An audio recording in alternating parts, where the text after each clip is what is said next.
Hi అందరికీ, నేను మీ సూర్య. ఈరోజు నేను నువ్వుల పొడి వేసి గోంగూర పచ్చడి ఎలా చేయాలో చేసి చూపిస్తున్నాను. చూసి ట్రై చేయండి. ముందుగా స్టవ్ వెలిగించి ముగ్గురు పెట్టుకుని 2 స్పూన్ల ఆయిల్ వేసుకుని బాగా వేడెక్కినాక దాంట్లో 10 పచ్చిమిరపకాయలు 2 ముక్కలు కట్ చేసుకుని ఇలా వేయించుకుని ఒక ప్లేట్లో తీసుకుని పక్కన పెట్టుకోవాలి.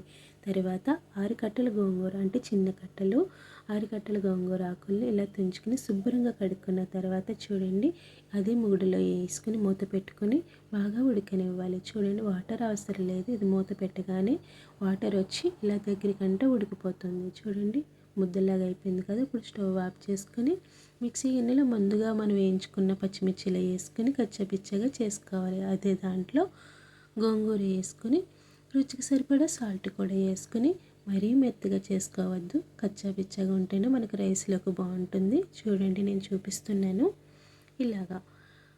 ఇది పక్కన పెట్టుకున్నాక చూడండి, నేను 3 స్పూన్లు నువ్వులు వేసాను. కచ్చాపిచ్చలాగా మిక్సీ పట్టుకుని ఇది కూడా పక్కన పెట్టుకుని మన గోంగూర పచ్చడికి తాలింపు వేసుకుందాం. ఒక 4 స్పూన్లు ఆయిల్ వేసుకోండి.